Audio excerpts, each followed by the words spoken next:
এক একটা মোড় এক একটা রকম আলাদা আলাদা অনুভূতি দেয়। ভাই কিছু দেখা যাচ্ছে না, সামনে এক হাত দেখা যাচ্ছে মাত্র। Awesome view, awesome. আর আমরা বাইকগুলো সাইডে রেখে দাঁড়িয়ে গেলাম মোমো খাওয়ার জন্য। দাঁড়িয়ে যাস না ভাই, চল।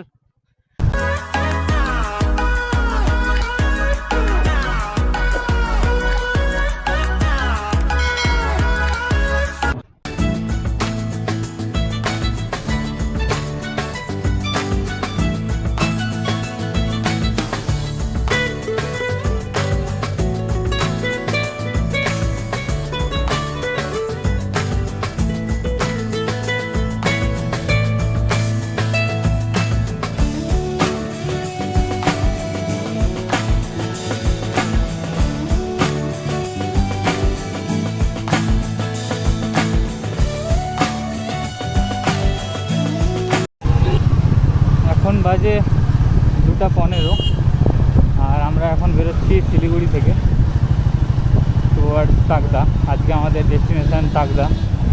তো শিলিগুড়ি জ্যাম কাটিয়ে বেরোতে বেরোতেই তো আমাদের আধা ঘন্টা সময় লেগে গেল।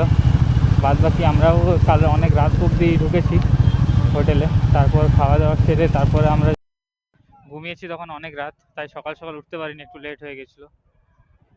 আর সকাল সকাল না উঠতে পারার কারণে আমাদের এমনি লেট হলো একটু বেরোতে। তারপর আমরা টিম নিয়ে রাইড করছি, তাই চলতে হচ্ছে, তাই সবাই রেডি হওয়া, সবার ব্রেকফাস্ট করা, এইসব নিয়ে একটু দেরি হয় গ্রুপ রাইডে। তো শিলিগুড়ির এই জ্যামটা থেকে বেরিয়ে যেতে পারলে আমাদের অনেকটা চাপ মুক্ত হয়ে যাব। তো চলো এই জ্যামটা পেরিয়ে যাই, তারপর আবার কথা বলছি। দেখো বস, ভিউটা একদম দেখো, এইদিকে একদম আমাদের সুন্দর চা বাগান, একদম চা বাগানের পাশে রাস্তা, এই পাশে রেল লাইন। হা কি সুন্দর ওয়েদার দেখো, একদম সুন্দর সুন্দর রাইডের একদম ওয়েদার, সুন্দর অ্যাম্বিয়েন্স। কি লাগছে রাইড করতে, চা বাগানটা ওই হালকা চায়ের মতো একটা গন্ধ আসছে, ও কি লাগছে, হেভি হেভি। আর আজকের ওয়েদারটাও দারুণ সুন্দর আছে, মেঘলা ওয়েদার, একদম গরমটাও কম, ফাটাফাটি রাইড হবে, ফাটাফাটি। আর এখন ঘড়িতে বাজে 2:40। আমরা শিলিগুড়ি জ্যাম কাটিয়ে একটু আগে বেরোলাম, বেরিয়ে এখন এই একটু ফাঁকা রাস্তা পেলাম। ফাঁকা খুব একটা নেই যদিও, গাড়ির চাপ আছে ভালোই, তবুও ওই আর কি ফাঁকা। এভাবে রাইড করতে হবে। তবে বাইক চালিয়ে দারুণ মজা লাগছে কিন্তু এখানে, দারুণ মজা, দারুণ। আর বিশেষ করে আমার আরো ভালো লাগছে চা বাগানটাকে দেখে। এইটাই তো প্রত্যাশিত ভাবে আমরা আসছিলাম যে চা বাগানের পাশের রাস্তা দিয়ে রাইড করব, দারুণ একটা সুন্দর, একটা দারুণ দারুণ।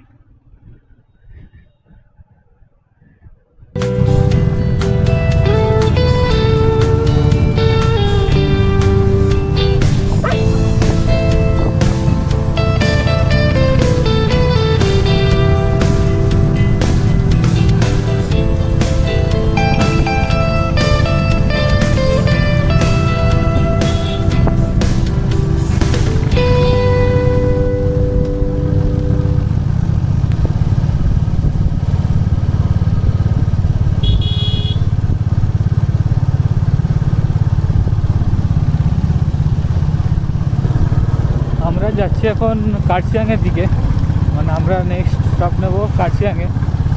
আর কার্শিয়াং যাওয়ার আগে এই ভিউটা খালি দেখো একবার, যেটা আমরা নিচ থেকে দেখছিলাম ওপরে পুরো মেঘ, আর আমরা এখন ওপর থেকে দেখছি নিচে পুরো কুয়াশা, কিছু দেখা যাচ্ছে না। আর এই পাহাড়ি রাস্তার এই প্রত্যেকটা বাঁক, খুব অসাম অসাম বস, অসাম।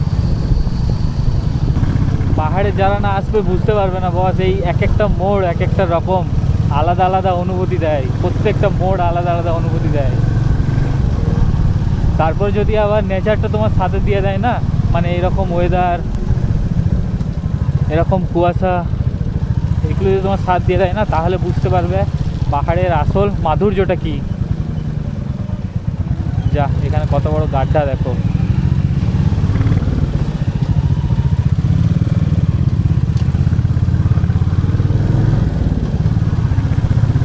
কিছুদিন আগেই পাহাড়ে জল বৃষ্টি ঝড় হয়েছে ভালো রকম, তাই জন্য চারিদিকে জল জমে আছে, কোথাও দেখলাম গাছের ডাল পড়ে আছে। এইদিকে ভিউটা দেখো বস, অসাম ভিউ, অসাম। আর আমরা এই কুয়াশার মধ্যে দিয়ে যাচ্ছি, এইগুলো পুরো কুয়াশা, এই কুয়াশার মধ্যে দিয়ে যাচ্ছি আমরা। এই দেখো পুরো কুয়াশাটা গায়ে এসে লাগছে, অন্ধকার অন্ধকার কুয়াশা।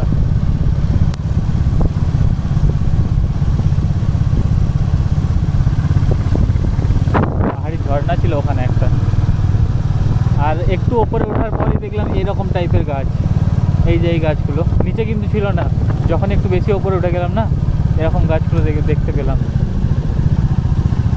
যদিও এখনও অনেকটা উপরে ওঠা বাকি, আমরা আস্তে আস্তে উঠছি, একদম তাড়াহুড়ো করছি না, কারণ রাস্তায় এরকম জল পড়ে আছে চারদিকেই, বৃষ্টির জমা জলই হোক আর ওই নলকূপের ওই ট্যাপের জলই হোক, ওই জন্য আস্তে আস্তে ধীরে সুস্থে চালাচ্ছি। প্লাস আমরা এই চারিদিকে তাকাতে তাকাতে যাচ্ছি না, এটার জন্য।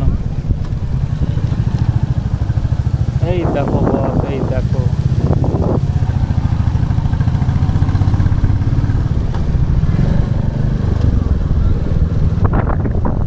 কিছু দেখা যাচ্ছে না, কিছু দেখা যাচ্ছে না। বলছি না, পাহাড়ের এক একটা মোড় এক একটা অনুভূতি দেবে, এক একটা মোড় আলাদা আলাদা রকম, এক একটা আলাদা আলাদা অনুভূতি দেবে।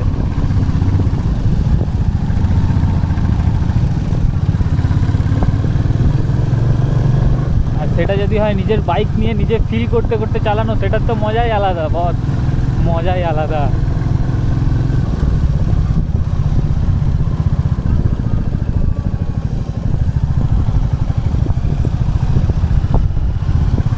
চলো এনজয় করো রাইডটা, আমিও একটু এনজয় করি। কিছু দেখা যাচ্ছে না ভাই, কিছু দেখা যাচ্ছে না, সামনে এক হাত দেখা যাচ্ছে মাত্র, বাস, আর কিচ্ছু দেখা যাচ্ছে না। একদম স্লোলি রাইড করছি, একদম স্লোলি, একদম ধীরে ধীরে, একদম 20-30-এ রাইড করছি আমরা।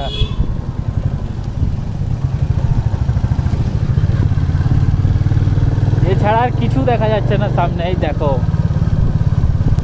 সামনে কি আছে কি নেই, কোন দিকে টার্নিং, কিছু দেখা যাচ্ছে না, ব্যাস চারদিকটা এরকম, এর মধ্যে আমরা রাইড করে যাচ্ছি, একটা আলাদা অনুভূতি, একটা আলাদা।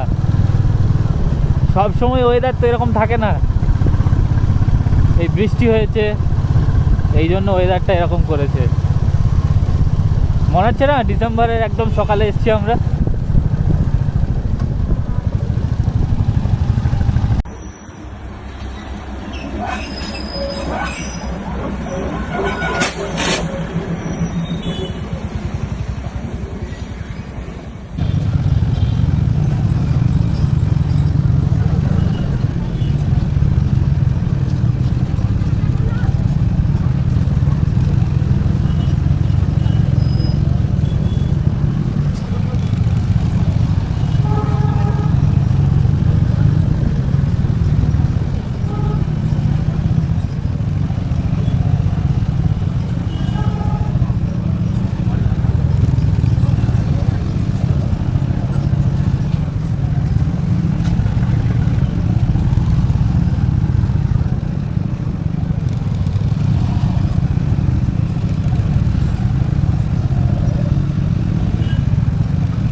আমরা আছি এখন কার্শিয়াংয়ে, আর কার্শিয়াংয়ের ওয়েদারটা ঠিক এরকম।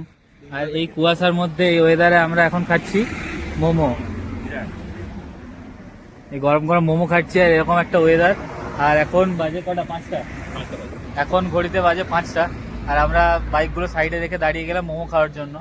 মোমো দেখে লোভ সামলানো গেল না, তাই জন্য মোমো খেতে দাঁড়িয়ে গেলাম, সবাই মিলে মোমো নিয়েছি। খুব সুন্দর মোমো কেমন হেভি বানিয়েছে, চাটনি তো দাদা, কেমন লাগলো? ফুড রিভিউটা দেবে তুমি?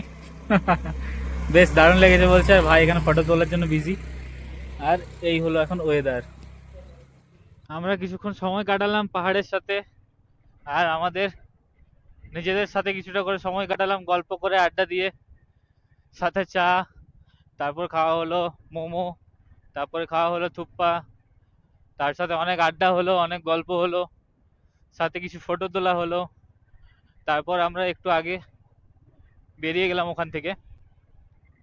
আর এখন ঘড়িতে বাজে 6টা 13।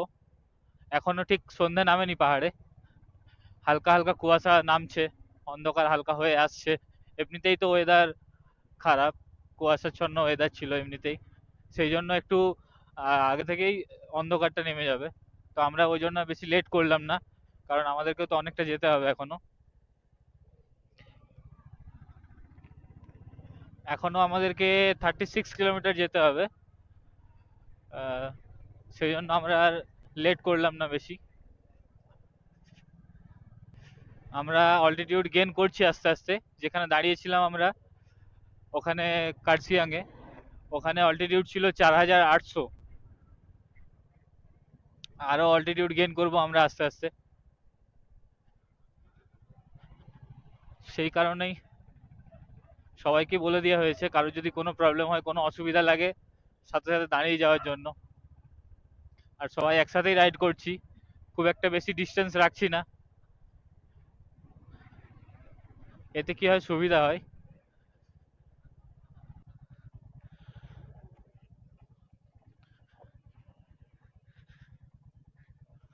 দাঁড়িয়ে যাস না ভাই, চল।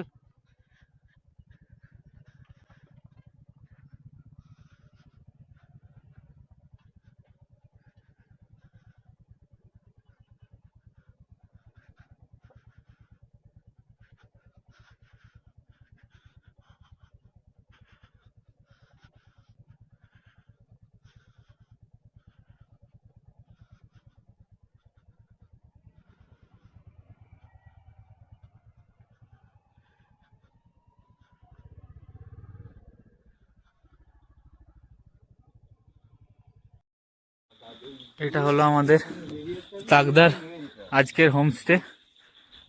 এটা হলো এন্ট্রান্স, তাকদার হোমস্টে। এই আমাদের রুম, 3টে বেড আছে, এরকম একটা রুম, ওয়াশরুম, আর সাথে এইদিকে আরেকটা রুম আছে দাদাদের। এটাও একদম ট্রিপল বেড, একদম সুন্দর। আর যেটা অসাম লাগলো সেটা হচ্ছে এরকম একটা ব্যালকনি ভিউ। আর শুনলাম নাকি সামনে থেকে সুন্দর কাঞ্চনজঙ্ঘা দেখা যাবে কাল সকালে। আর হ্যাঁ, যদি মেঘ না থাকে, যদি কুয়াশা ঠিক থাকে। আর এইদিকে পুরো একদম পাইন ফরেস্ট আছে এইদিকে, যেটা এখন রাত্রের কারণে আমি দেখাতে পাচ্ছি না। বাকি আমার এই জায়গাটা থেকে খুব সুন্দর লাগলো, ব্যালকনি, সুন্দর একটা ভিউ, সুন্দর একটা হোমস্টে।